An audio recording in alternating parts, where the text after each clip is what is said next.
या ठिकाणी दीपक भाऊ यांचा त्यांनी दर्शवलेला पाठिंब्यामुळे या ठिकाणी सत्कार होत आहे.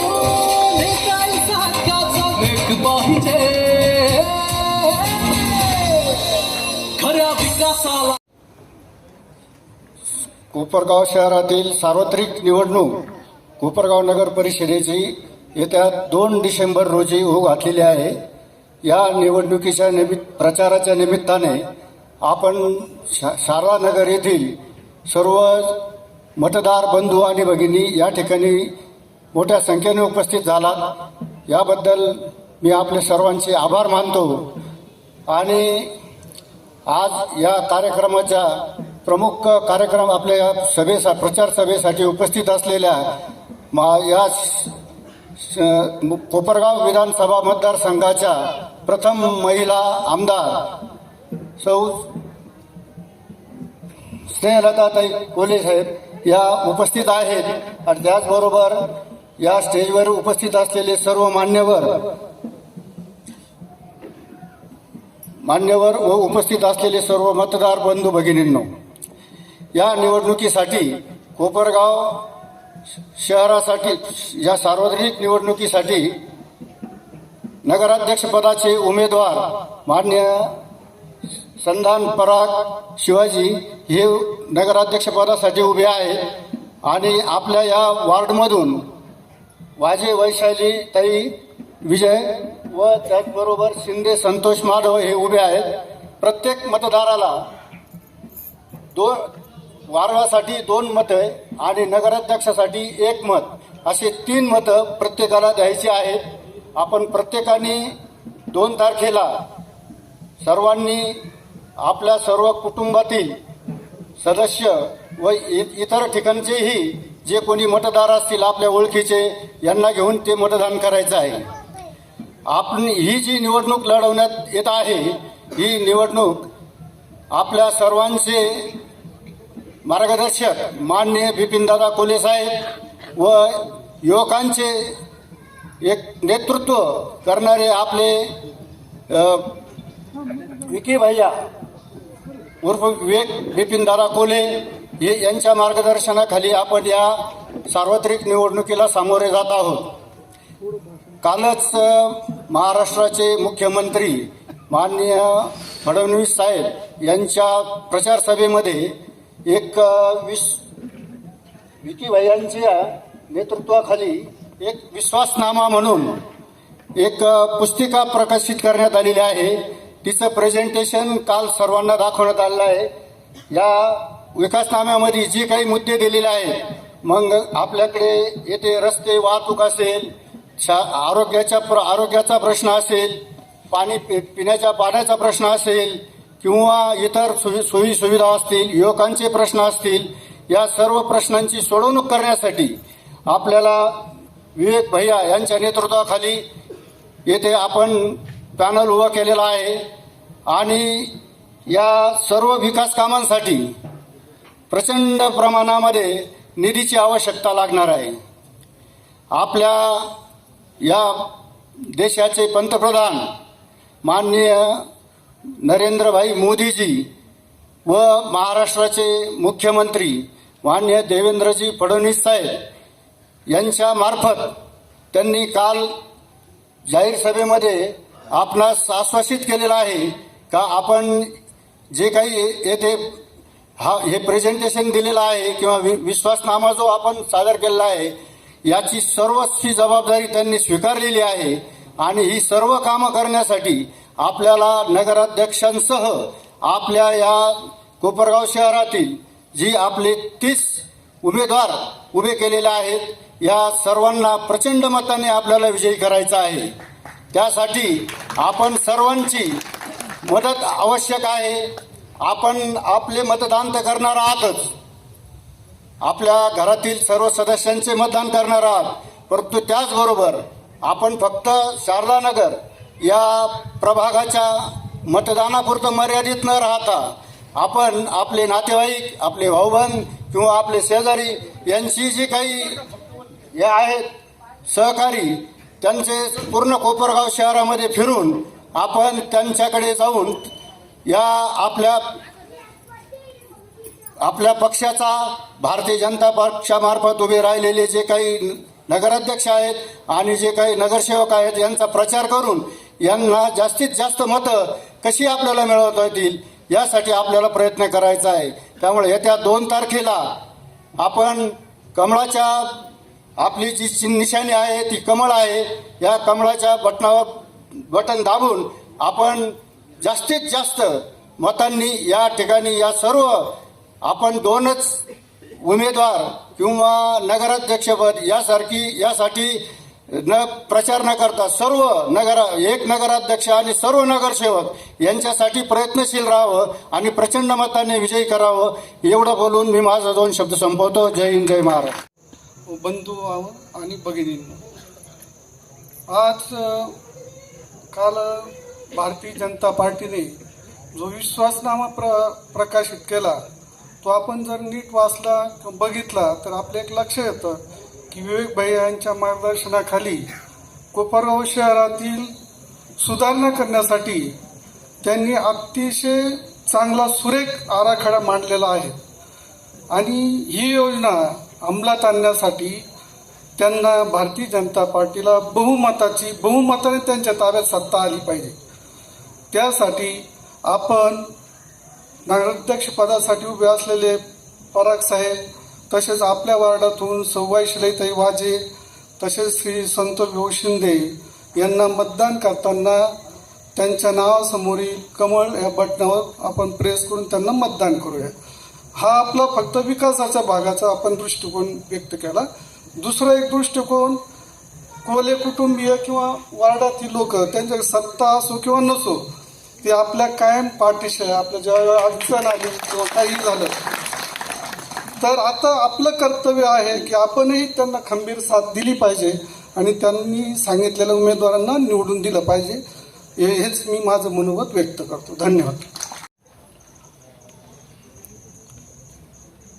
पहिल्या महिला आमदार आदरणीय स्नेहलताताई कोल्हे, त्याचप्रमाणे आपल्या प्रभागातील उमेदवार वैशालीताई विजयराव वाजे आणि संतोष भाऊ हे कोपरगाव नगरपालिकेच्या होऊ घातलेल्या इलेक्शनसाठी उभे आहे.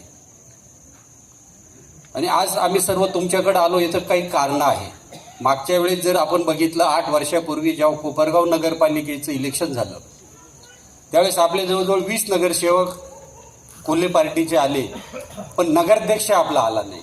त्याच्यामुळं आपल्या नगरसेवकांना सुद्धा तिथं काम करताना प्रचंड अडचणी आल्या. आज आपल्याला आपले जे नगराध्यक्ष पदाचे उमेदवार आहे पराग संदान यांना आपल्याला नगराध्यक्ष म्हणून आपल्याला निवडून तिथं पाठवायचं आहे. आणि आपले जे 30 नगरसेवक आहे कोपरगाव शहरातनं जे 15 वार्डमधनं उभे आहेत, आपल्या वार्डमध्ये सुद्धा आपण बघितलं तर विजूभाऊंनी निश्चितच चांगलं काम करण्याचा इथं प्रयत्न केला, चांगली कामं इथं केली. आणि आज आपण जर बारकाईने बघितलं कोपरगावच्या शेजारी संजीवनी सहकारी कारखाना आहे, कोल्हे कुटुंब आपल्या शेजारी आहे. काही आपल्याला जर कोपरगावमध्ये अडचण आली तर कोल्हे कुटुंब हे आपल्या मदतीसाठी हे धावून येतं. किंवा आज जर कोपरगावचा व्यापार आपण बघितला तर कोपरगावचा व्यापार मी म्हणतो की हा फक्त संजीवनी कारखाना आणि बाकीचे जे त्यांचे उद्योग आहे त्या उद्योगावरती आज कोपरगाव शहराचं आर्थिक चक्र फिरतं. हेच जर आपण विरुद्ध बाजूला पाहिलं काळे कारखान्याचं कोपरगाव शहरासाठी किंवा कोपरगावच्या व्यापाऱ्यांसाठी काय योगदान आहे हा बारकाईनं आपण विचार केला पाहिजे. इथं कुणीतरी येणार तुम्हाला चुकीचं काहीतरी सांगणार, जे कोणी 75 पर्यंत त्यांना सुचलं नाही कोपरगावचा विकास करायचा आणि आज सुचलं कोपरगावचा विकास करायचा. 2001ला जेव्हा ते नगराध्यक्ष पदावरती पडले 25 वर्ष तो माणूस कुठं होता हे तुम्ही पण विचारलं पाहिजे की तुम्ही 25 वर्ष कुठे गेले. 25 वर्ष तुम्हाला कोपरगाव शहर दिसलं नाही का, कोपरगाव शहराचा विकास दिसला नाही का. ह्या त्याच्यात बऱ्याचशा गोष्टी महत्त्वाच्या आहेत. पाण्याच्या संदर्भामध्ये आज बोलल्या जातं 5 नंबर तळ्याचं फार मोठ्या दिमाखामध्ये त्यांनी हे केलं. पण मला एक सांगा, आदरणीय कोल्हे साहेबांनी जर 45 एकर जमीन येसगावमध्ये घेऊन ठेवली नसती तर तुम्ही तळं केलं कुठं असतं. आणि जरी तुम्ही तळं केलं तर हा तुमचं कर्तव्य आहे. या शहराने या तालुक्याने तुम्हाला जेव्हा आमदार केलं, हे आमदाराचं कर्तव्य आहे. आदरणीयताईंनी त्यांच्या 5 वर्षाच्या कालखंडामध्ये शहर असेल तालुका असेल प्रचंड कामं केली. त्या कधी काही असं बोलले नाही. आणि मग हे सगळं असताना लोकांना फक्त चुकीचं सांगायचं, लोकांना फक्त काहीतरी चुकीचं बोलायचं, दिशाभूल करायची. आणि दिशाभूल करत असताना आपण सगळ्या गोष्टी बघितलेल्या आहे.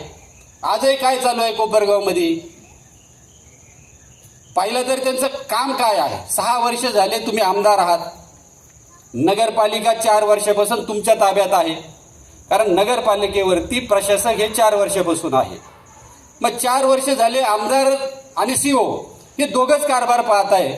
मग 4 वर्षामध्ये तुम्हाला कोपरगावचा विकास करायचं सुचलं नाही का? आज तुम्ही लोकांना सांगू राहिले की मला कोपरगावचा विकास करायचा आहे, मला कोपरगावचं हे करायचं. मग 4 वर्ष तुम्ही केलं काय? हा एक फार मोठा संशोधनाचा विषय आहे. आणि बाकीच्या जर गोष्टी बघितल्या तर ही लोक खूप खोटं बोलत आहेत. मी औद्योगिक वसाहतमध्ये आत्ता आपले युवा नेते आदरणीय विवेक भैया कोल्हे साहेब यांच्याबरोबर मी काम करतो. ते चेअरमन आहे, मी स्वतः तिथं व्हाईस चेअरमन आहे. 1-2 महिन्यापूर्वी कोपरगावमध्ये एक पत्रकार परिषद घेतली गेली. बऱ्याचशा कोपरगावकरांना ते माहीत नाही. आणि त्या पत्रकार परिषदेमध्ये असं जाहीर केलं, आमदार आणि हेच नगर परिषद जे आता नगराध्यक्षाचे उमेदवार आहे कोयटे यांनी असं जाहीर केलं की आम्ही इथं MIDC मंजूर केली आणि ज्यांना कोणाला प्लॉट लागत असतील त्यांनी आमच्याकडे अर्ज करावे.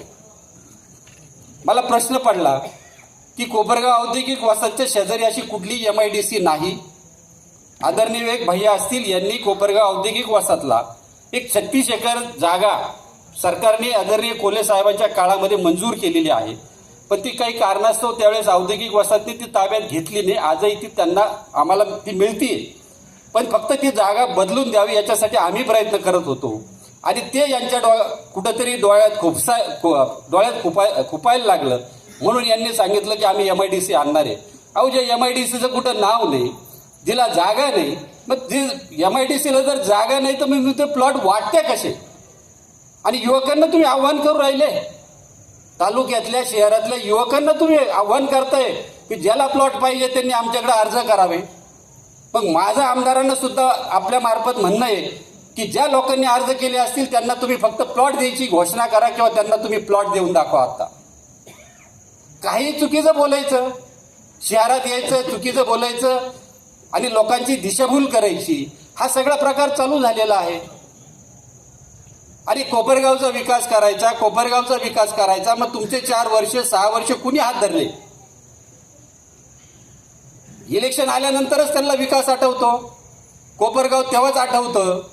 मग त्याच्या आधी तुम्ही कोपरगावसाठी केलं काय आधी ते सांगा.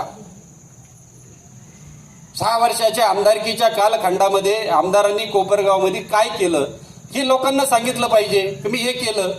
कारण दाखवण्यासारखं काही नाही. आजची जी कोपरगावची परिस्थिती आहे, कोपरगावचा पाण्याचा प्रश्न असेल, कोपरगावचा व्यापारी प्रश्न असेल किंवा बाकीचं, हे जर बघितलं तर प्रचंड कोपरगावमध्ये दहशतीचं वातावरण होऊ राहिलं दिवसेंदिवस. हे आदरणीय ताईच्या काळात किंवा आदरणीय कोल्हे साहेबांच्या काळात असं कधी कोपरगाव नव्हतं. पण आज कोपरगाव वेगळ्या दिशेने चाललेला आहे. आणि म्हणून आज आपल्याला सर्वांना हा विचार करायचा आहे की जर स्वच्छ कोपरगाव पाहिजे असेल तर आपण परागजी संधान आणि आपले जे वैशालीताई वाजे आणि संतोषभाऊ शिंदे आहे यांना प्रचंड मताने आपण निवडून द्या.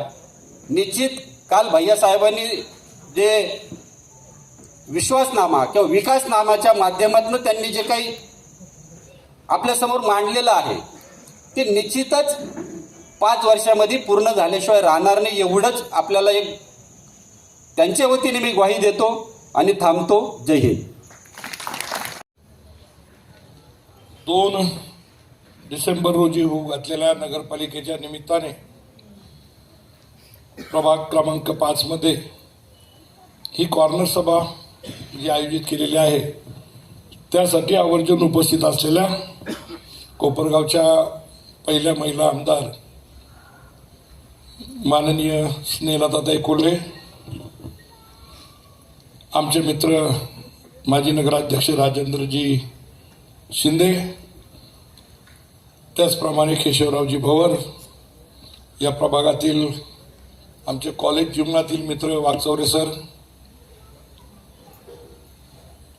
महिला भारतीय जनता पार्टीच्या शहराध्यक्षा अनिताताई गाडे, या प्रभागातील दोन्हीही उमेदवार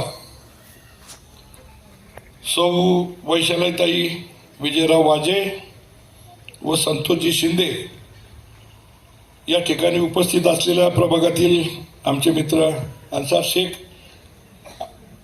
प्रभागातील सर्व महिला बंधू आणि भगिनींनो, खरं तर आपणातील काही लोकांनी आज लाईव्ह देखील सभा काल बघितली असेल. कोपरगाव शहरामध्ये आपल्या महाराष्ट्राचे लाडके मुख्यमंत्री देवेंद्रजी फडणवीस साहेब हे फक्त नगर जिल्ह्यामध्ये एकमेव सभा कधी त्यांनी कोपरगाव घेतली त्यासाठी आवर्जून आले. ताईंचं आणि त्यांचं अतिशय जवळकीचं नातं मी गेल्या 2014ला ताई आमदार झाल्यापासून बघतोय. 2014 ते 19 मध्ये ताई आमदार असताना ताईंनी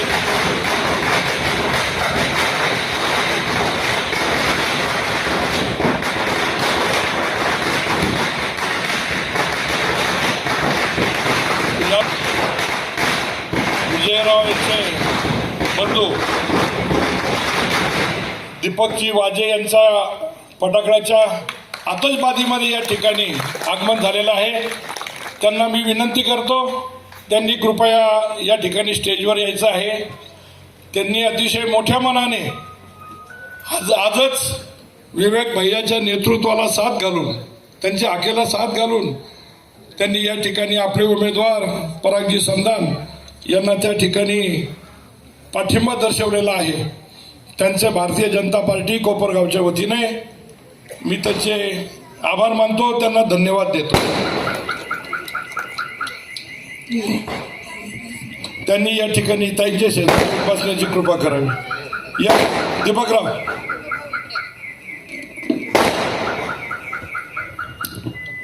या ठिकाणी टाळ्याच्या गजरात स्वागत करावं. धन्यवाद दीपक भाऊ, आपण अतिशय मोठ्या मनाने अगदी विचारपूर्वक विवेक भैयाच्या विजनला साथ देऊन त्या ठिकाणी आज जो पाठिंबा झाला त्याबद्दल पुन्हा एकदा आपला आभारी आहे. मित्र हो, कालच्या सभेमध्ये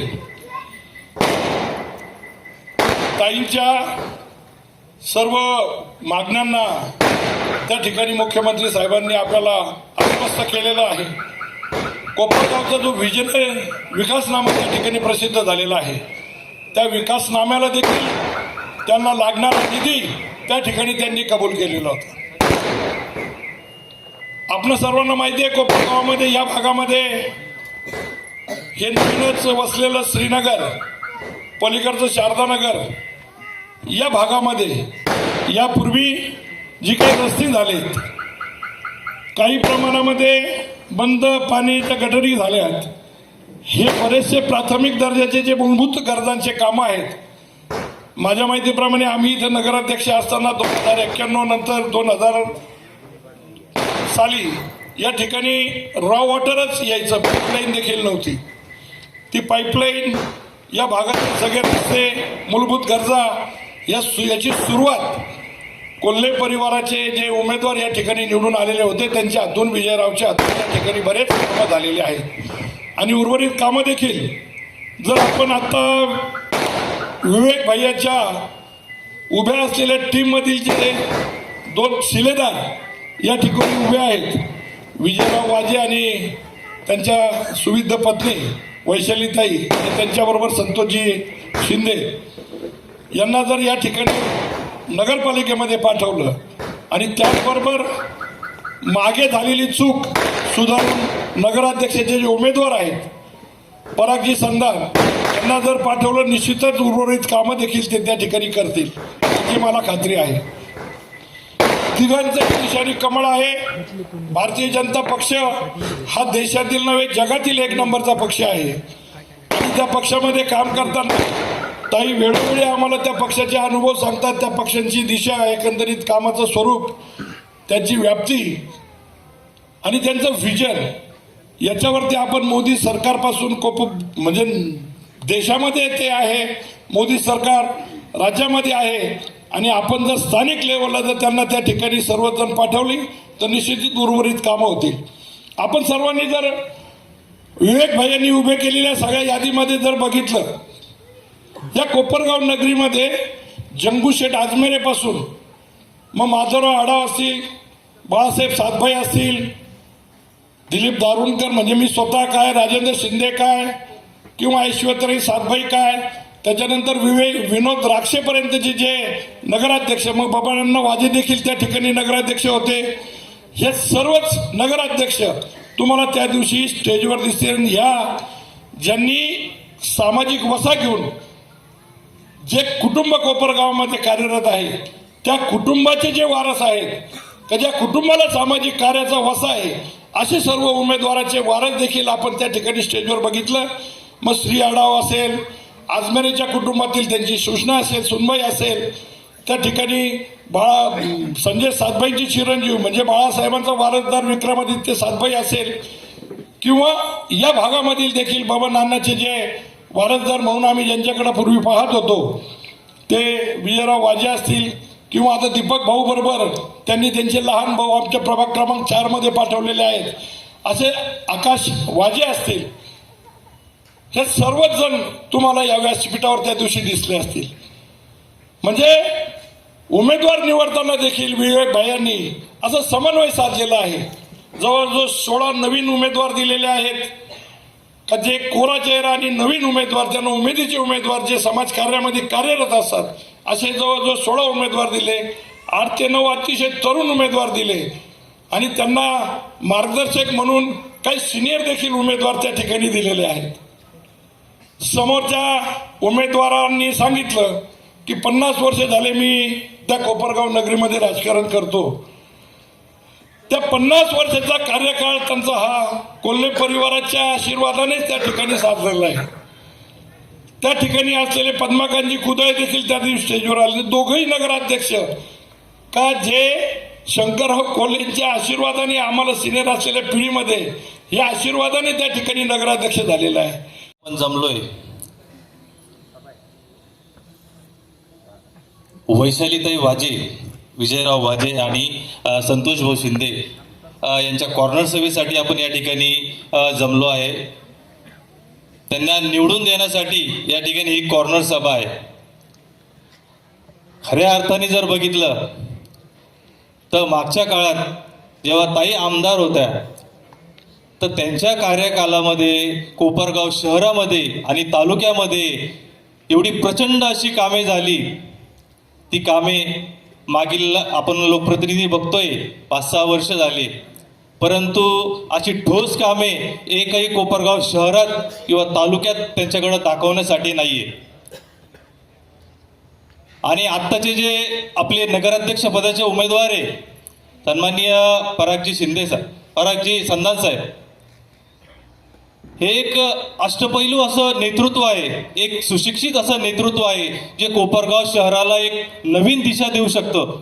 आणि अशा नेतृत्वाला आपल्याला या ठिकाणी कोपरगाव नगर परिषदेच्या सभागृहामध्ये पाठवायचं आहे. तर त्यासाठी संपूर्ण प्रभागामधून जे 15च्या 15 प्रभाग आहे त्यामधून या ठिकाणी सर्वप्रथम परागजी संधान साहेब यांना आपण प्रचंड बहुमताने निवडून देऊन या ठिकाणी या सभागृहात पाठवायचं आहे. त्याचबरोबर 30च्या 30 नगरसेवक आपले एकाच एक तोड असे नगरसेवक या ठिकाणी पदाचे उमेदवार आपण या नगर परिषदेसाठी दिलेले आहे, त्यांना देखील आपल्याला निवडून द्यायचे आहे. आता प्रभाग क्रमांक 5चे जर आपण समस्या बघितल्या, सर्वात प्रथम तर विजयराव वाजे यांनी मागच्या कालखंडात अनेक कामे या ठिकाणी या प्रभागामध्ये या ठिकाणी मार्गी लावलेली आहे. मग रस्त्याचे कामे असेल, ड्रेनेजचे कामं असतील, बाकी किरकोळ कामे असतील, हायमॅकचे कामं असतील, स्ट्रीट लाईट असतील, या छोट्या छोट्या मोठ्या सर्वच प्रश्न या ठिकाणी त्यांनी मार्गी लावलेले आहे. परंतु या भागातली मोठी समस्या येत आहे का जेव्हा पावसाचं खूप पाणी येतं तेव्हा या ठिकाणी या भागात सर्वच पाण्यामध्ये असते या घरं. तर याचे देखील आपल्याला त्या ड्रेनेज हायवेच्या कडेला आपल्याला त्या ड्रेनेजचं काम या ठिकाणी करून घ्यावं लागेल. तेव्हा या भागातील नागरिकांची ती मोठी समस्या या ठिकाणी सुटणार आहे. तसेच अंबिका नगरमधले ज्या मस्जिदच्या एरियामधले जे घरं आहे त्या ठिकाणी देखील पाणी खूप साचतं, रस्त्याचा प्रॉब्लेम असेल. मागील 5-6 वर्षात लोकप्रतिनिधींनी कोणत्याही प्रकारे लक्ष न दिल्याने त्याचा जो निधी या ठिकाणी आलेला आहे ते देखील या ठिकाणी थोडाफार निधी आहे ते सुद्धा त्याचा वापर या ठिकाणी झालेला नाही आहे. त्यामुळे अनेक नागरिकांना तिथे देखील अडचण आहे. आणि या सर्व अडचणी या ठिकाणी वैशालीताई वाजे असतील, संतोष भाऊ असतील, हे नगरसेवक झाल्यानंतर प्रायोरिटीने पहिल्यांदा तुमच्या या सर्व समस्या या ठिकाणी सोडवणार आहे. त्याचप्रमाणे आपण जर बघितलं विरोधी उमेदवार जे काका कोयटे म्हणून आपण या ठिकाणी पाहतो, गेली 25 वर्षापासून ते फक्त राजकारणातूनच एक्झिट नाही आहे तर कोपरगावातूनच ते एक्झिट आहे. म्हणजे कोपरगावात त्यांचं कोणत्याही प्रकारचं काम गेली 25 वर्षामध्ये नाही, कोणताही योगदान कोपरगावकरांसाठी त्यांनी आजपर्यंत दिलेला नाही. ते सर्वात जास्त म्हणजे कोपरगावात ते राहतच नाही, पुण्यात, मुंबईत किंवा बाहेर देशात त्यांचा प्रवास असतो. मग आपण सर्वांनी, आपण शून्य नागरिक आहोत, आपण सर्वांनी या ठिकाणी विचार करायचा आहे का आपल्याला एसीत बसून निर्णय घेणारा माणूस पाहिजे, बाहेर प्लेननी फिरणारा माणूस पाहिजे, का सर्वसामान्यांची समस्या सोडवणारा पराग संधानसारखा माणूस आपल्याला या ठिकाणी पाहिजे. हे सर्वांनी विचार करण्याची आज गरज आहे. आणि पराग संधानसारखे सुशिक्षित माणसं जर नगरपालिकेत या ठिकाणी नगराध्यक्ष म्हणून निवडून गेले तर कोपरगावचा कायापलट 100% होईल असा मला या ठिकाणी विश्वास आहे. तर येत्या 2 तारखेला या ठिकाणी मी आपल्या सर्वांना विनंती करतो का नगराध्यक्ष पदाचे उमेदवार परागजी संधान आणि 30च्या 30 नगरसेवक या ठिकाणी कमळ या चिन्हावर बटन दाबून आपल्याला कोपरगाव नगर परिषदेच्या सभागृहामध्ये पाठवायचं आहे. एवढंच या ठिकाणी मी सांगतो आणि थांबतो. जय हिंद, जय कोपरगाव. स्नेहलताताई साहेब, धारुमकर साहेब आणि समोर बसलेले मान्यवर, आज मी पण पहिलेच ताईन साहेबांसंगच होतो. काही कारणास्तव इकडे तिकडं हा विषय झाला, पण भैया आम्ही सकाळी बसून हा विषय मिटवून घेतला.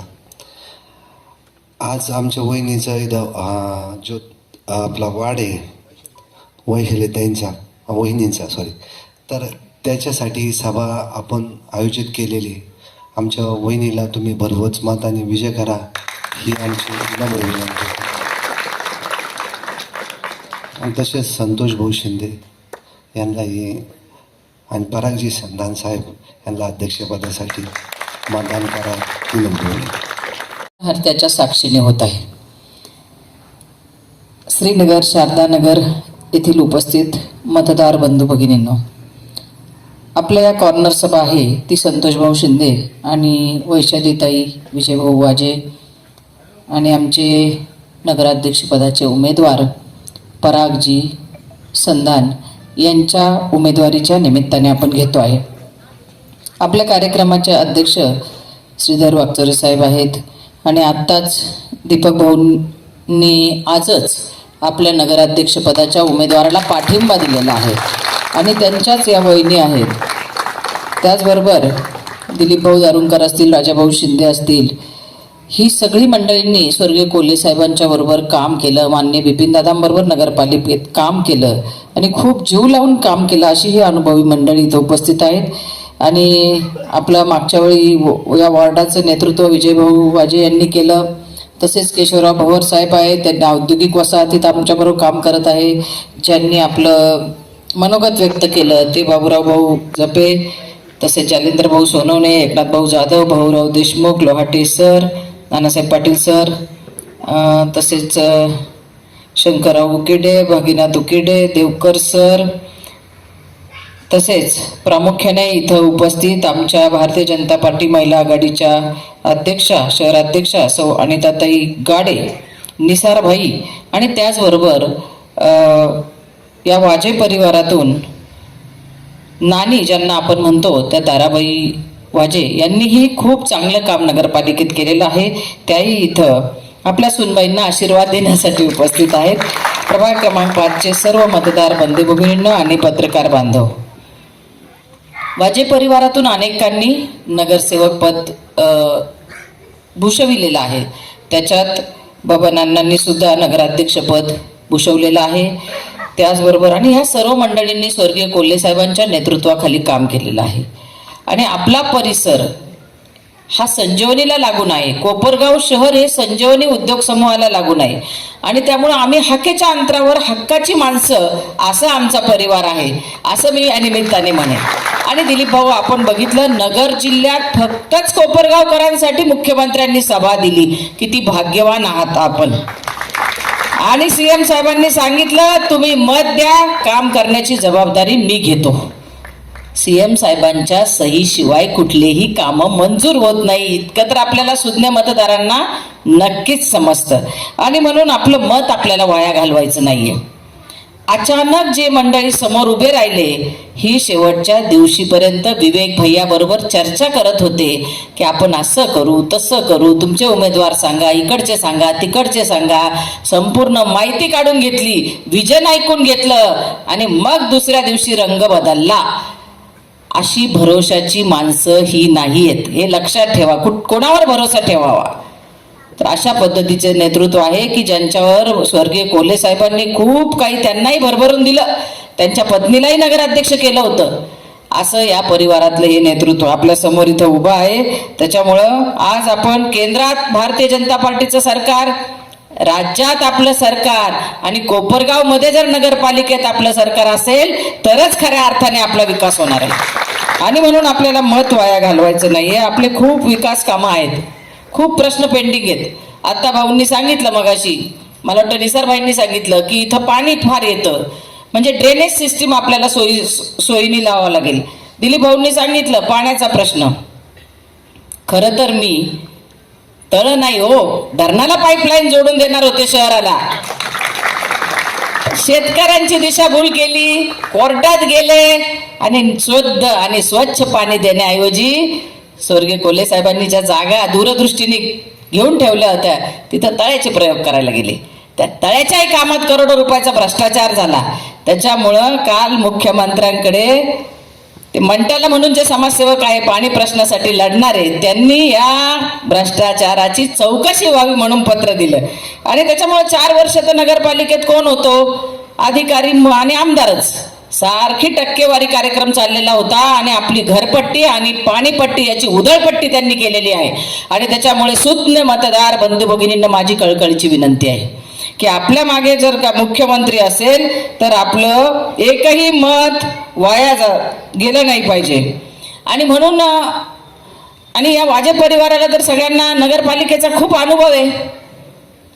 आणि काही जर काम अडलं नडलं तर ते हक्काने आम्हाला फोन करतात.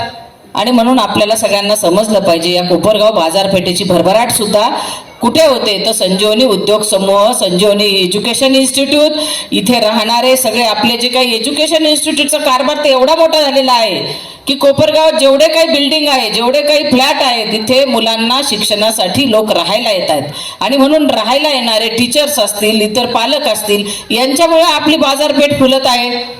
त्याच्यामुळं समोरचे उमेदवार काहीतरी भूलथापा देतील, काहीतरी खोटं सांगतील, त्याच्यावर आपण भरोसा ठेवू नका, एवढं माझं आपल्या सगळ्यांना सांगणं आहे. आपल्या प्रभागातील खूप प्रश्न आहेत, बरेचसे प्रश्न आपण विजूभाऊ सोडवलेले आहेत, काही प्रलंबित आहेत.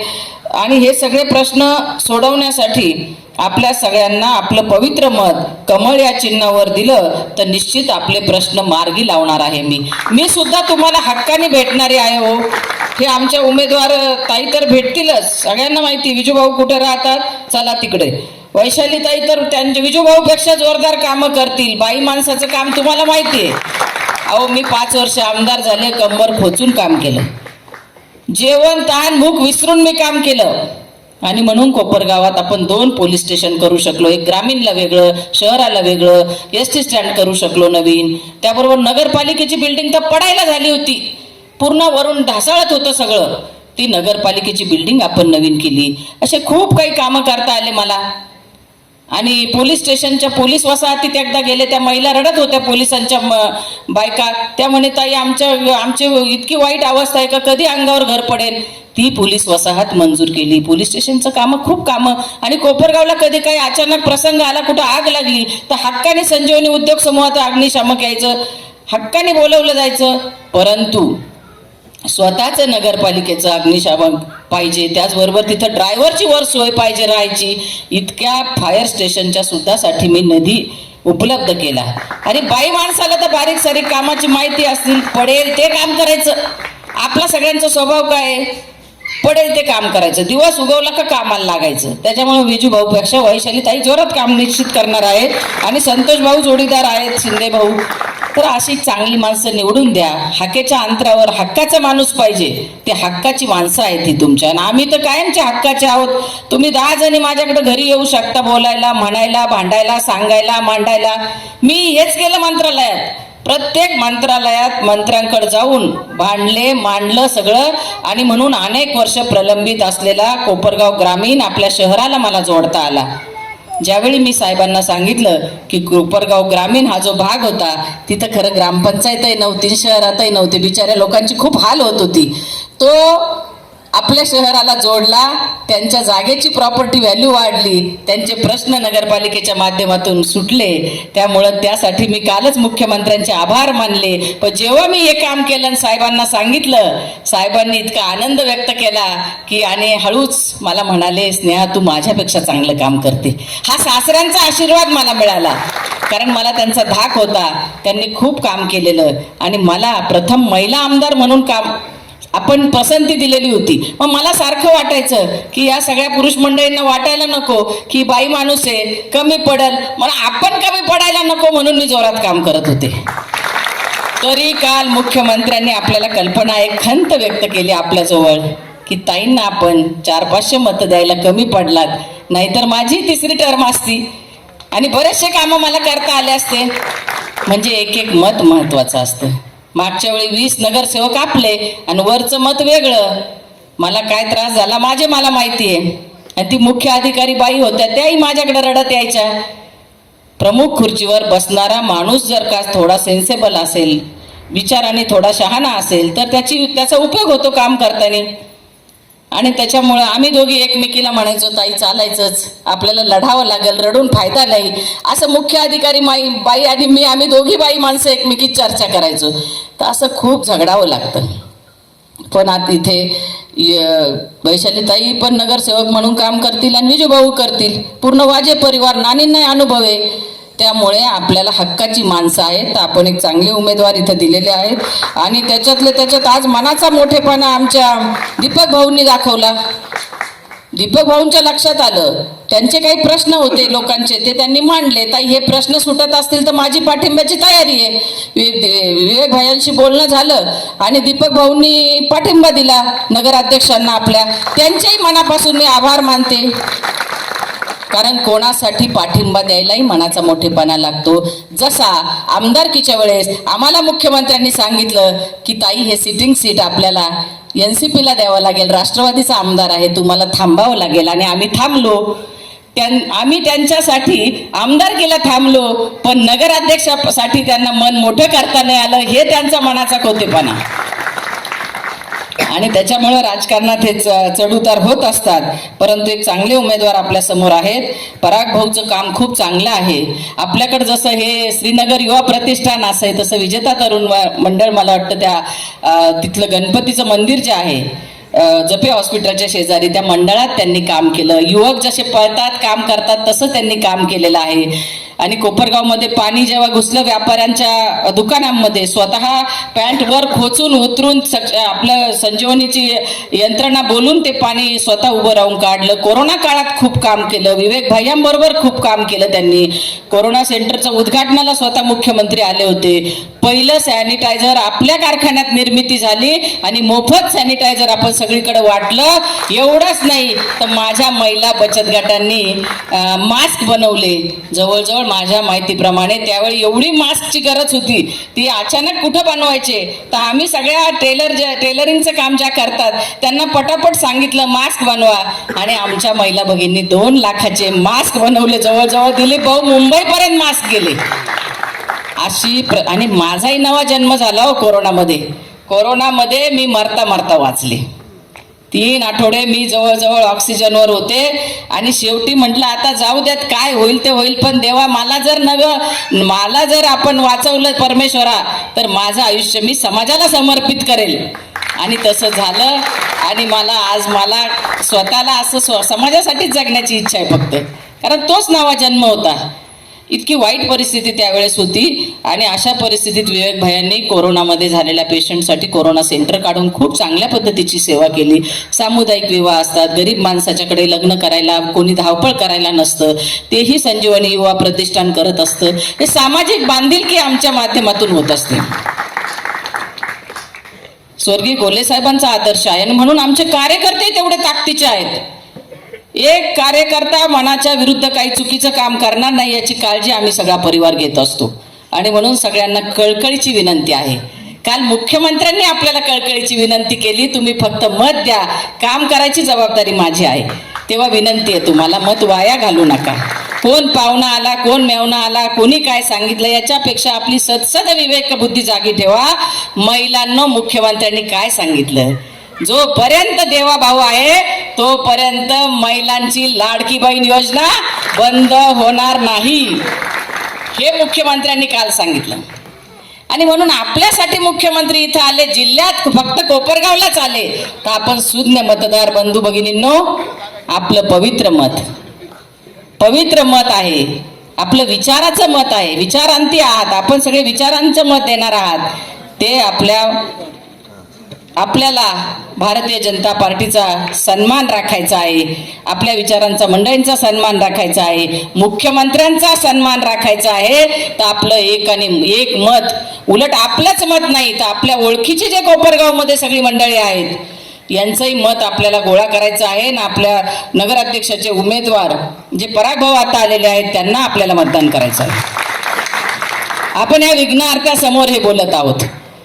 आपल्या आयुष्यातले विघ्न आपल्याला दूर करायचे आहे, आणि हे विघ्न दूर करण्यासाठी माझ्या माता भगिनी तर बिचाऱ्या सगळ्या पुरुषांपेक्षा जास्त आपण देवाजवळ प्रार्थना करत असतो. म्हणजे आपला एक परमेश्वराला आपण प्रार्थना याच्यासाठी करतो की हे देवा माझी आत्मबळ वाढव, माझ्या परिवारालाही सुख समृद्धी दे, असं आपण थोड्या देवभोळे आहोत. आणि म्हणून आपल्याला एक आत्मबळ येतं, आत्मशक्ती येते, आणि एक मत आपल्याला आता या निमित्ताने गोळा करायचं आहे. आणि महिला भगिनींचं मत निर्णायक असणार आहे. जसं सरकार बनवण्यासाठी आपलं मत निर्णायक ठरलं, तसंच आता नगराध्यक्ष पद देण्यासाठी महिला भगिनींचं एक मत निर्णायक असणार आहे. देवा भाऊला दाखवून द्यायचं आहे की भाऊ तुम्ही आमच्या मागं तर आम्ही तुमच्या मागं आहोत, हे आपल्याला दाखवून द्यायचं आहे. आणि म्हणून माझी पुन्हा कळकळीची विनंती आहे, मी जास्त वेळ घेत नाही. आपल्याला आता नगराध्यक्ष पदाचे उमेदवार पराग भाऊंना ऐकायचं आहे. मी सांगितलं जसं मी नंतर हे इलेक्शन होत आहे, आणि गेल्या 10 वर्षापासून आपले प्रश्न जसेच्या तसेच आहे. गेल्या 20 वर्षापासून सत्ता बघितली तर फक्त 5 वर्ष सत्ता आपल्याकडे होती, आणि 15 वर्ष सत्ता त्यांच्या ताब्यात आहे. आणि ते विचारतात तुम्ही काय केलं. जर बघितलं तर आपण दृश्य स्वरूपात बघितलं तर नगरपालिकेची बिल्डिंग झाली, पोलीस स्टेशन झालं, फायर स्टेशन झालं, तहसील झालं, वाचनालय झालं, असे खूप दृश्य स्वरूपातले कामं झाले. यांच्या काळात फक्त 3-4 हजार कोटीचे बोर्ड जे कुठंच बघायला मिळाले ते आपल्याला मिळाले. आज आपल्या भागात जर बघितलं तर रस्त्याची अवस्था जशीच्या तशीच आहे. मी बऱ्याच वर्षापासून येतो. दर पुरात ताई 19चा पूर असेल, आत्ता 2 महिन्यापूर्वी आलेला पूर असेल, रात्री 1:30-2 वाजता आम्हाला फोन येतात, आम्ही JCB घेऊन यंत्रणा पाठवतो, पाणी काढून देतो. कारण ड्रेनेजचा प्रश्न मोठा झालेला आहे, जो वर्षानुवर्ष तसाच आहे. कोणत्याही ड्रेनेजला लेवल नाही. जी ड्रेनेज सिस्टीम कोणतीही गोष्ट करत असताना ते एक पुढच्या 25-30 वर्षाचं व्हिजन ठेवून करायची असते. आदरणीय कोल्हे साहेबांनी ज्यावेळी 4 तळे केले पाण्यासाठी, त्यावेळी त्यांनी 5व्या तळ्याची जागा घेऊन ठेवली होती 35 ते 40 वर्षापूर्वी, 45 एकर. म्हणजे ते व्हिजन होतं त्यांच्याकडे, म्हणून त्यांनी केली. आणि आज त्या 5 नंबर तळ्यातलं पाणी येतं असं मी म्हणणार नाही, फक्त तळं झालं. जसं त्यांनी तळं करायच्या वेळी आपल्याला गाड्या भरून तिथं पिकनिक स्पॉट सारखं नेलं, चहा पाणी नाश्ता केला, तसं आत्ता जाऊन बघा आपण तिथे काय परिस्थिती आहे. तळ्यातलं सगळं पाणी हिरवं झालेलं आहे, कारण त्याला आउटलेटच नाही. 4 नंबर तळ्यातलं आणि 5 नंबर तळ्यातलं पाणी मिक्स करून आज आपल्याला पाणी येतंय. कोणत्याही प्रकारची फिल्ट्रेशन व्यवस्था नाही आहे. रोज फिल्ट्रेशनवर 1 लाख रुपये खर्च होतो. 2016 पर्यंत जोपर्यंत आपली सत्ता होती त्यावेळी संजीवनीचे 3 केमिस्ट फिल्ट्रेशन प्लांटवर कामाला होते. संजीवनी बिपिन दादा आम्ही स्वतः गेलो, सगळे होतो, विजू भाऊ होते, दिलीप भाऊ होते, आम्ही सगळेच गेलो तिथे. हा, फिल्ट्रेशन प्लांटचे पैसे सुद्धा आमदार ताईंनी केले. तर आम्ही स्वतः गेल्यावर तिथली परिस्थिती प्रचंड वाईट होती. 3 केमिस्ट संजीवनी मार्फत दिले. त्याच्यात जे पाण्यामध्ये जे केमिकल पडायला पाहिजे का, एका मिनिटाला किती ड्रॉप पडले पाहिजे, किती ml पडलं पाहिजे, जसं आपण भाजीत प्रत्येक भाजीत मीठ काय जे वेगळं वेगळं टाकतो, तिथं परिस्थिती अशी होती का जिथं पाणी हे होतं बाहेर पडतं तिथं ते तुरटीची लादी ठेवून द्यायचे, जशी विरघळल तशी विरघळल.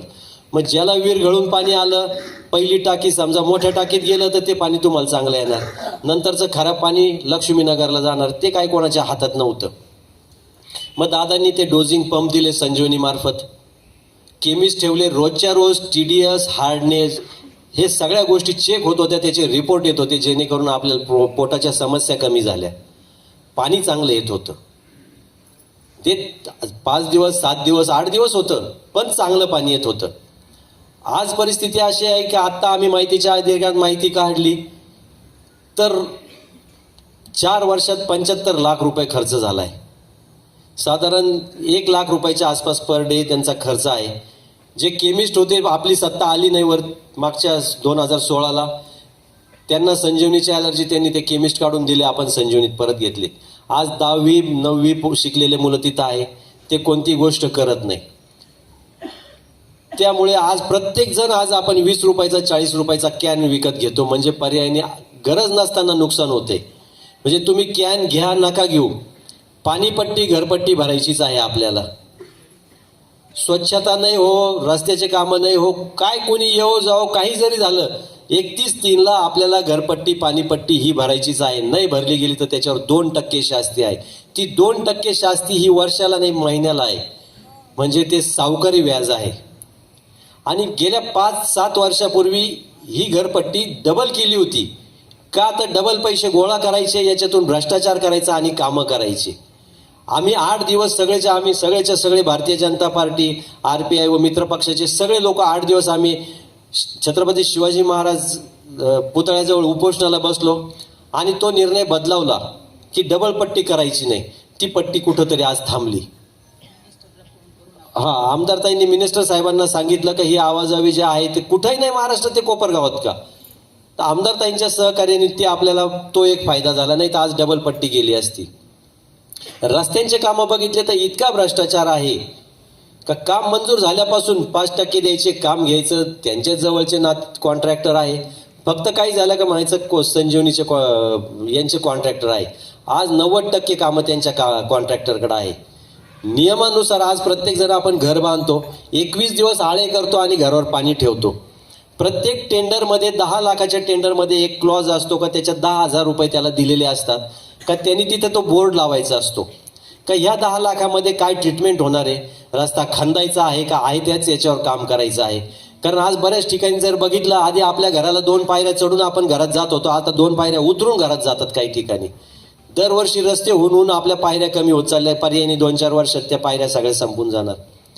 तर तो बोर्ड असा असतो का ज्याच्यावर कामाचं स्वरूप, कॉन्ट्रॅक्टरचं नाव, कोणत्या निधीतून आलेलं आहे, याच्यात काय काय काम करायचं आहे, कॉन्ट्रॅक्टरचा मोबाईल नंबर, आणि त्याच्यात एक क्लॉज असतो का ह्या कामावरती त्या कॉन्ट्रॅक्टरने किती दिवस रस्त्याची निगा राखायची. पण प्रत्येकाने भ्रष्टाचार केला, कारण 5 वर्षाची टर्म संपली, नंतर प्रशासक आले, प्रशासकांवर लोकप्रतिनिधींचा कंट्रोल, दोघांनी मिळून एवढा भ्रष्टाचार केला का कोणताही एक रस्ता टिकला नाही. ना बोर्ड लागला, बोर्ड लागले पण कोणते यांच्या स्वतःच्या उद्घाटनाचे, स्वतःच्या मोठेपणाचे. काही काही रस्त्याचे टिबल भूमिपूजन झाले आणि बोर्ड लागले. कोणत्याही कॉन्ट्रॅक्टरला विचारलं गेलं नाही किंवा कोणत्याही कॉन्ट्रॅक्टरचं बिल थांबवलं गेलं नाही आजपर्यंत. ड्रेनेजचं जर बघितलं, जसं मी म्हटलं का साहेबांनी विजन ठेवून काम केलं होतं, जसं आमदारताईंनी फिल्ट्रेशन प्लॅन्ट एक व्हिजन ठेवून का बुवा पुढच्या 2050ची लोकसंख्या काय असेल, ही लोकसंख्या गृहीत धरून आपण निळवंड्याचं पाणी आणणार होतो. कारण ती पाईपलाईनचा डायमीटर मोठा होणार होता, त्याच्याने 2050 पर्यंत आपल्याला रोज स्वच्छ पाणी येणार होतं. हा, तर फक्त राजकारण केलं म्हणून आपल्याला निळवंड्याचं पाणी आणू दिलं नाही का, तर श्रेय यांना गेलं असतं आणि पुढची आमदारकी घरात आली असते आपल्या. हे श्रेयवादामध्ये आपली स्मार्ट सिटी गेली, ते पर्यायी रोजगार गेला. अशा एक ना अनेक योजना यांनी राजकारणासाठी केला आणि आम्ही जर विरोध केला तर म्हणतात की हे कोर्टात जातात, विरोध करतात. पण चांगल्याच कामासाठी आम्ही विरोध करतो. आता जर रेकॉर्ड जर बघितलं तर माहितीच्या अधिकारात आहे, आम्ही म्हणतो म्हणून नाही, तुम्ही कुणी या संपर्क कार्यालयात, आम्ही तुम्हाला दाखवू. मागच्या वर्षी 67 दिवस पाणी आलं पूर्ण वर्षभरात. या वर्षी आतापर्यंत 66 दिवस आला आणि या स्पीडनी पुढचे 2 महिने धरले 6-7 दिवस, तर 75 ते 78 दिवस आपल्याला पाणी येणार आहे. मग आमदारकीची वेळी जे 5 नंबर तळ्याचं जेव्हा उद्घाटन झालं आणि मोठ्या घोषणा झाल्या, गावभर पेढे वाटले की दिवसाआड पाणी देऊ, काय झालं? आत्ता 8 दिवसापूर्वी एका पत्रकारांनी विचारलं तर म्हणे नाही, ते 5 नंबर तळ झाल्यानंतर होणार होतं पण ते पूर्णत्वच नाही. कालच आदरणीय म्हणताना जे ह्या 5 नंबर तळ्याचे जनक आहेत, ज्यांनी स्वतः PM ऑफिसला फॉलोअप घेतला, त्यामुळे ती सर्व स्कीम मंजूर झाली आदरणीय मोदी साहेबांकडून. त्यांनी काल पत्र दिलं का जे काम 24 महिन्यात व्हायला पाहिजे होतं, 41 महिने झाले तरी आजपर्यंत काम झालेलं नाही. याची चौकशी व्हावी. मोठ्या प्रमाणात भ्रष्टाचार झाला. समाजसेवकांनी पत्र दिलं, भ्रष्टाचार झाला. रात्रीतून काय त्यांना दिव्य लाभ झाला, त्यांनी दुसऱ्या दिवशी सांगितलं नाही भ्रष्टाचार नाही, तळे एकदम ओके आहे. पाणी येऊच शकत नाही. प्रचंड ठिकाणी जिथं वॉल आहे तिथं ते लिकेजेस आहे. कोणत्याही प्रकारचं नियोजन नाही. प्रत्येक ठिकाणी कोणत्याही शहराचं नियोजन करताना रस्ते कुठून गेले पाहिजे, त्याच्यात ड्रेनेज कुठून गेलं पाहिजे, पाईपलाईन कुठून गेलं पाहिजे, एक ब्ल्यू प्रिंट असती का जी सर्वसामान्य लोकांना समजत पाहायला मिळते. का ज्यावेळी माझा प्लॉट आहे, माझं घर काम करायचं, त्यावेळी मला समजलं पाहिजे का पाण्याची पाईपलाईन ह्या बाजूने आहे का ड्रेनेज ह्या बाजूने आहे. म्हणजे त्या पद्धतीने मला काम करता येतं. रस्ते करत असताना मग त्याच्या खाली अंडरग्राऊंड पाईप टाकले जातात का रस्ता फोडण्याऐवजी त्याच्यातून तुम्हाला हे करायचं. पण इच्छाशक्ती नाही, फक्त भ्रष्टाचार करायचा. आजपर्यंत एवढे रस्ते झाले, कधी नगरपालिकेचा अधिकारी आला का या रस्त्याचं मोजमाप घेतलं का, कधी ते पेवर ब्लॉक बसले याचं मोजमाप घेतलं आणि पैसे क्वालिटी चेक झाली का, याचं काम थांबलं नगरपालिकेने, शहरातल्या त्या प्रभागातल्या लोकांनी कंप्लेंट केल्यानंतर कधीच झालं नाही. हे सगळं आपल्याला बंद करायचं आहे. एक छोटी गोष्ट सांगतो तर घंटागाडीचा नियम असा आहे की ती घंटागाडी रोज आपल्याकडे आली पाहिजे. माहितीच्या अधिकारात ज्यावेळी आम्ही माहिती घेतली तर ह्या 4 वर्षापूर्वी 2021 पर्यंत स्वच्छतेचं बिल 17 ते 18 लाख रुपये महिन्याला निघत होतं. आत्ता मे महिन्याचं बिल त्या दिवशी आम्ही पत्रकार परिषदेत पण दाखवलं, 33 लाख रुपये निघालं. 4 वर्षात असे किती घरं वाढले, एवढं डबल हे निघतंय, बिल निघतंय. रोज घंटागाडी आली पाहिजे. प्रत्येकाच्या घरावर त्यांनी एक स्कॅनर ठोकलेला आहे, छोटीसा एक चिप ठोकली आहे का ज्याच्यावर ते रोज स्कॅन केलं पाहिजे. तो नियम असा होता टेंडरमध्ये का घंटागाडी रोज आपल्या दारात आली पाहिजे. त्या गाडीमध्ये एक कर्मचारी पाहिजे, त्यांनी स्वतः येऊन ती डस्टबिन, ती बादली उचलली पाहिजे. ओला कचरा सुका कचरा सेपरेट टाकला पाहिजे. पण आज काय होतंय, तो गाडीत बसूनच घंटा वाजवतो, तुम्हाला गरज असेल तर तुम्ही खाली या. आपण जर कामाला गेलो, बाहेर गेलो तर तो कचरा तसाच राहतो. मग तो 4 दिवस 8 दिवस जर राहिला, पर्यायाने आपण काय करतो, तो कॅरी बॅग मध्ये बांधतो आणि कोणाच तरी घरापुढे टाकतो. मग 2 दिवस 4 दिवस त्याची ती कचरा कुंडी होती. एकही दिवस ते स्कॅनर चेक झालेलं नाही, पण बिल निघतंय. मग हा पैसा जातो कुठं? जर प्रशासक आणि लोकप्रतिनिधींचा जर त्याच्यावर कंट्रोल आहे तर हा पैसा जातो कुठं? जाब विचारायला गेलं तर लगेच आमच्यावर ॲलिगेशन्स होतात. म्हणजे अशा खूप गोष्टी आहेत का ज्याच्यावर आपण कंट्रोल करू शकतो, आपला पैसा वाचवू शकतो. गेल्या 4 वर्षात आरोग्यावर 75 लाख रुपये फवारणीवर गेले. कधी आठवली का आपल्याला दर 3 महिन्यांनी फवारणी झाली? फवारणी झाली असेल तर हात वर करा. या आधी आपण दरवर्षी संजीवनी उद्योग समूहामार्फत स्वच्छता आणि फवारणी करत होतो. पाणी नाही आलं तर संजीवनी उद्योग समूहामार्फत आपण स्वतः तिथं पाणी पुरवत होतो. दरवेळी ज्यावेळी पाणी येतं पुराचं, कोणाच्या घरात पाणी गेलं तर संजीवनी उद्योग समूहामार्फत सक्शन पंप देऊन ते पाणी काढलं जातं. नगरपालिकेकडे ती यंत्रणा नाही. संजीवनी उद्योग समूहामार्फत 3 ॲम्ब्युलन्स मोफत 24 तास चालू आहे. तुम्ही कधी फोन करा आम्हाला, मला करा, नगरसेवकांना करा, कोणालाही कार्यकर्त्याला करा, आपल्याला लागेल त्यावेळी 10व्या मिनिटाला आपल्या ताब्यात ॲम्ब्युलन्स येते. मग तुम्ही संभाजीनगरला पेशंट न्या, अहिल्यानगरला न्या, पुण्याला न्या, नाही तर मुंबईला न्या. 1 रुपया ही संजीवनी घेत नाही. याच्या उलट कोळपेवाडीची एक तरी ॲम्ब्युलन्स दाखवा का तिने कधी कोपरगावात काम केलं. कोल्हे कुटुंब हा 80% समाजकारण आणि 20% राजकारण करतो. वैकुंठ रथ सुद्धा आपण फुकट देतो. ब्लड डोनेशन कॅम्प असतील, वृक्षारोपण असेल, असे अनेक आहे. 1 रुपया न घेता दरवर्षी आपण सामुदायिक विवाह करतो प्रत्येक समाजात. दर महिन्याला आपण फिरता दवाखाना ठेवला आहे का ज्याच्यात ॲव्हरेज 150 पेशंट चेक होतात आणि त्याच्यात एक ज्या प्रायमरी ज्या टॅबलेट्स आहेत त्या दिल्या जातात. बरेच लोक वाट बघतात की ती गाडी कधी येणार आहे, आणि जर फार काही वाटलं तर आपण रेफर करतो की तुम्ही SNBTला जा. ॲम्ब्युलन्स लागली तर देतो. SNBTला ॲडमिट करण्यासाठी आपल्याकडे एक पानगावणे साहेब आहे, जो माणूस डेडिकेटेड फोन करणार, तुम्हाला बेड मिळवून देणार, डॉक्टरची अपॉइंटमेंट घेऊन देणार. जसं मी कोविड सेंटरचं सांगितलं तसंच कोविडमध्ये ज्यावेळी गावातून चर्चा वाढायला लागली, साईबाबा तपोभूमीने एक ॲम्ब्युलन्स घेतली. परमपूज्य रमेश गिरी महाराजांच्या हस्ते तिचं नारळ फोडून उद्घाटन झालं. साईबाबा तपोभूमीत आपण जातो, बाहेरचे लोक नाही तिथं दान देत. आपण गेल्यावर भावनेने 1 रुपया 2 रुपये आपण आपल्या कॅपॅसिटीनुसार टाकतो. म्हणजे पर्यायीन तो पैसा आपला आहे. ती ॲम्ब्युलन्स आली, उद्घाटन झालं. नंतर 2 वर्षे यांच्या गॅरेजमध्ये ती धूळ खात होती. मध्ये थोडीशी चर्चा व्हायला लागली म्हणून ती तपोभूमीत आणून उभी केली. आज तशी जागेवर सडती. कुणी हात वर करून सांगा का ती ॲम्ब्युलन्स तरी कधी तुम्हाला मिळाली. म्हणजे अशा 1 ना हजारो गोष्टी आहे. दरवर्षी आदरणीय दादांच्या वाढदिवसाला 1 लाख वह्या दादा स्वतः वाटतात मोफत. म्हणजे प्रत्येक गोष्ट ही संजीवनी उद्योग समूहामार्फत होती. मग आपलं दायित्व काय ना, आपण काय कर्तृत्व करतो? फक्त फ्लेक्स लावतो. आज 3,000 कोटीचे फ्लेक्स काय चर्चा करायला सुद्धा लाज वाटती. कुठं नाव सुद्धा येत नाही का 3,000 कोटी झाले का 4,000 कोटी झाले. तर हा सगळा भ्रष्टाचार आपल्याला काढून टाकायचा आहे. म्हणून आम्ही संजीवनी उद्योग समूहाचे अध्यक्ष बिपिन दादा असतील, कोपरगावच्या प्रथम महिला आमदार सौ स्नेहलताताई कोल्हे असतील, आमचे मार्गदर्शक विवेक भैया कोल्हे व रेणुका दिदी यांच्या मार्गदर्शनाखाली आपण एक वचननामा तयार केला आहे. विकासनामा सगळे काढतात का, तो विश्वासनामा काढलाय. वचननामा सगळेच काढतात कारण तो फक्त इलेक्शन पुरता दाखवायचा असतो, नंतर तो कुणी बघत नाही.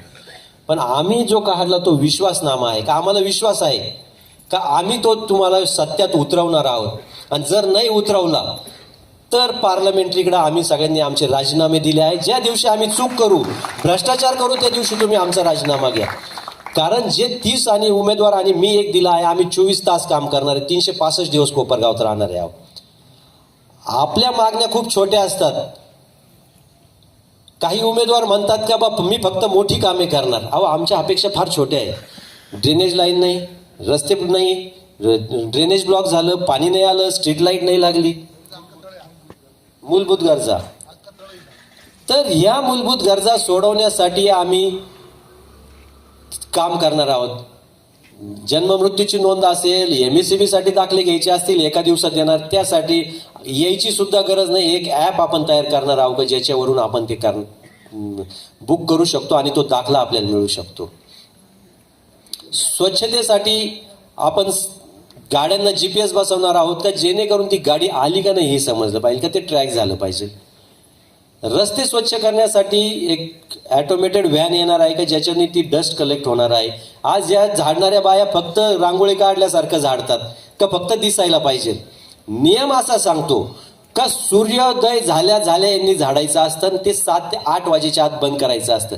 जे जुने लोक असतील त्यांना आठवत असेल का आता तुमचे घरं उघडायच्या आधी आपल्या माता भगिनींनी कंपाऊंड झाडायच्या आधी त्यांचं झाडलं पाहिजे. आज उलट होतंय, माता भगिनी फिरून आल्यावर झाडतानंतर त्या झाडताना ती धूळ परत त्याच कंपाऊंडमध्ये जाते का, तर कोणाचाच कंट्रोल नाही. प्रचंड भ्रष्टाचार. जिथं 50 माणसं लावले तिथं 100 महिलांचं बिल निघतंय. त्याकरता आम्ही बायोमेट्रिक पद्धत ठेवणार आहे का जी बाई कामावर आली तिचंच फक्त हजेरी लागेल. शहरातले जेवढे ओपन स्पेस आहेत एकही यांनी डेव्हलप केला नाही. डेव्हलप तर केला नाही, तो वाटून दिला. आज बऱ्याचशा ठिकाणी काटे उगलेले आहे. जर आज विचार केला तर एकही शहरात गार्डन नाही, ना ओपन जिम आहे, ना वॉकिंग ट्रॅक आहे. म्हणजे शहरात जर आपल्याकडे जर पाहुणे आले तर फिरायला घेऊन जायचं म्हटलं तर विचार करावा लागतो का साईबाबा तपोभूमीपासून जबरेश्वर मंदिरापर्यंत जर रस्त्याने गेलं तर संपलं गाव, फिरायलाही जागा नाही. म्हणजे चौपाटी नाही, फिरायलाही जागा नाही. मग ह्याकरिता आपल्याला जर शहराचा विकास करायचा असेल तर विवेक भाई यांनी हा काही घरात बसून किंवा 4 जणांनी बसून हा विश्वासनामा तयार नाही केला. याकरिता एक मेल ID दिलेला होता आणि एक टोल फ्री नंबर दिला होता का ज्याच्यावर हजारो मेल आणि व्हॉट्सॲप आले का ज्याच्यात आपल्या समस्या काय, या भागाची पाण्याची असेल, ड्रेनेजची असेल, रस्त्यांची असेल, कोणत्या भागात लाईटची असेल, हद्दवाढमध्ये तर कोणतीच सुविधा नाही, जी हद्दवाढ आमदारताईंनी केली हा राग धरून तिथं कोणतीच सुविधा नाही. तर हे सगळ्या गोष्टी आपण विचारात घेऊन आणि जे सजेशन आले त्याच्यातून हा विश्वासनामा तयार झाला आहे. आणि हा विश्वासनामा आम्हाला सत्यात उतरवायचा आहे. आम्हाला 31 जणांना आमच्या कर्तृत्वावर विश्वास आहे, म्हणून आम्हाला भारतीय जनता पार्टी, RPI, मित्रपक्ष व सर्व जनतेने आम्हाला ही उमेदवारी दिलेली आहे. आम्हाला कोणत्या भविष्यकाराने सांगितलं म्हणून आम्हाला ही उमेदवारी दिली नाही, कारण आम्हाला आमच्या कर्तृत्वावर विश्वास आहे. समोरच्यांना भविष्यकाराने सांगितलं म्हणून ही उमेदवारी मिळाली. उद्या जर त्या भविष्यकाराने सांगितलं का सप्टेंबरमध्ये तुझ्या राशीमध्ये वक्रस्थानी राहू आहे, महिनाभर घराच्या बाहेर पडू नका, घात होऊ शकतो, हे घरात बसतील. अहो पण जर आमच्यावर जर कोणती नैसर्गिक आपत्ती आली तर काय करणार?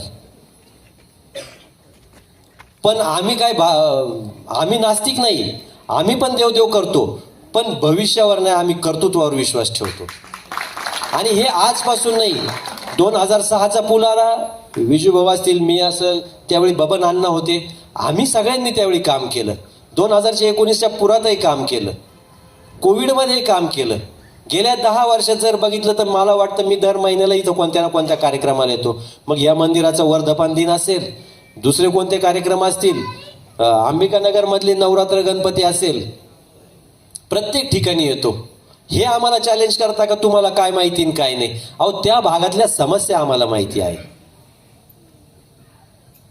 हे म्हणून मी आपल्याला सांगतो का हा जो विश्वासनामा जो आहे हा आपल्याला विश्वासात उतरवण्यासाठी आपण, मी व माझ्याबरोबर ह्या प्रभागातून ज्या वैशालीताई विजयराव वाजे व संतोष भाऊ माधवराव शिंदे आणि मी, आम्हाला भारतीय जनता पार्टी, RPI व मित्र पक्षातर्फे कमळ या चिन्हावर आपण प्रत्येकाने आपलं पवित्र मत द्यायचं आहे. 3 मतदान करायचे आहे आणि मतरूपी आशीर्वाद आपल्याला द्यायचा आहे. 3ही मतं कमळाला द्यायची आहेत. चूक केली तर काय होतं 10 वर्षापूर्वी पाहिलं आहे. काल आपले लाडके मुख्यमंत्र्यांनी पण आपल्याला सांगितलं का आपण 5 नाही 10 वर्ष मागे जातो. आणि ह्या विकास करत असताना आजच आमचे स्नेही जे दीपक भाऊ वाजेंनी मनाचा मोठेपणा दाखवून जे आपल्याबरोबर आले, कोणतीही टर्म न ठेवता त्यांनी मागणी काय केली का ज्यांची कामे झालेली नाही, जे उद्ध्वस्त झाले अतिक्रमणात, त्यांना काम द्या, त्यांचं काम करा. स्वतःची काही मागणी नाही, त्यांचं पुनर्वसन करा. ज्यांच्या टपऱ्या गेल्या त्यांचं पुनर्वसन करा. याला मनाचा मोठेपणा लागतो. जे बबन अण्णांकडे होतं तोच मोठेपणा दीपक भाऊंकडे आहे. तर मी दीपक भाऊंचे आभार मानतो की त्यांनी जे मनाचा मोठेपणा करून जे आपल्या बरोबर आले, कारण त्यांनी बघितलं का प्रगती कुठे आहे. तर मी आपल्या सर्वांना परत एकदा विनंती करतो की आपलं पवित्र मत कमळ या चिन्हासमोरील 3 बटणं दाबून आम्हाला काम करण्याची संधी द्याल. आणि काम करत असताना एक गोष्ट राहून गेली माझ्याकडून का हे काम करत असताना आम्ही प्रत्येक प्रभागाची एक कमिटी करणार आहोत. ज्या कमिटीत आपल्या प्रभागातली 4 ते 5 माणसे असतील, मग ते कोणी समाजसेवक असतील, सिनियर असतील, इंजिनियर असतील, ते 5 जण ह्या भागातले नगरसेवक, नगराध्यक्ष, तर त्या कमिटीच्या समोर ही सगळी कामे त्यांच्या अंडर होतील. उद्या कमिटी म्हटली काम क्वालिटीचं झालं नाही तर आम्ही त्याचं बिल काढणार नाही. जोपर्यंत कमिटी सांगत नाही तोपर्यंत काम होणार नाही. आणि कमिटी जी सांगेल का ह्या कामाची प्रायोरिटी, का हा रस्ता आधी झाला पाहिजे, हे ड्रेनेज झालं पाहिजे, कारण आज रस्ता होतो, नंतर ड्रेनेज होतं, नंतर पाईपलाईन होती, पर्यायी रस्ता फुटून जातो. तर हे आपल्या सहभागातून होणार. आणि दर 3 महिन्यांनी त्या कमिटीची इथं मीटिंग होईल प्रत्येक प्रभागात. त्या कमिटीच्या बरोबर त्या प्रभागात मीटिंगला नगरपालिकेचे सगळे अधिकारी उपस्थित राहतील. म्हणजे तिथंच आपल्याला बरेचसे प्रश्न सोडता येतील आणि त्यांना जाब विचारता येईल. तर या सगळ्या संकल्पना आम्हाला वास्तवात उतरवण्यासाठी आपण आपलं पवित्र मत देऊन आम्हाला आशीर्वाद द्याल ही मला गॅरंटी आहे. कारण हा भाग कायमच आमच्या पाठीशी राहिलेला आहे. पण यावेळी आपण गाफील न राहता, आपण तर आमच्या पाठीशी आहातच, परंतु जे गावात इतर प्रभागामध्ये आपले मित्र असतील, पाहुणे असतील, मैत्रिणी असतील, जे कोणी असतील, त्यांना कमळ आणि काही ठिकाणी छत्री ह्या चिन्हावरचे बटन दाबण्यासाठी सांगाल का, जेणेकरून आपल्या 30चे 30 उमेदवार व मी स्वतः नगराध्यक्षासाठी आम्ही निवडून येऊ व आपल्याला जो विश्वासनामा आहे तो आपल्याला सत्यात उतरवता येईल. याकरता आपण आम्हाला आशीर्वाद द्याल ही नम्र विनंती करतो आणि माझे भाषण संपवतो. जय हिंद, जय महाराष्ट्र. इथे जमला ते कॉर्नर सभेनिमित्त, त्याच्यामुळं मी आपले सर्वांचे मनापासून आभार व्यक्त करते. ताईंनी जसं सांगितलं, एक महिला म्हणून त्या जसं पदर खोसून काम करत होत्या, तसंच मी पण एक महिला म्हणून आपल्या सर्वांना विनंती करते, मी पण एक पदर खोसून काम करेल, हे मी तुम्हाला विश्वासाने सांगते. मी एक इथे आपली मुलगी, आपली बहीण या नात्याने आपल्याला सांगू इच्छिते की आम्ही एक 3 उमेदवारांना आपण येत्या 2 तारखेला कमळासमोरील बटन दाबून प्रचंड मताने विजय करावा हीच आपल्याला नम्र विनंती आहे. आणि तसेच या प्रभागातील जे प्रलंबित कामे आहेत ते पण मी नक्कीच पूर्ण करायचा प्रयत्न करेन. धन्यवाद.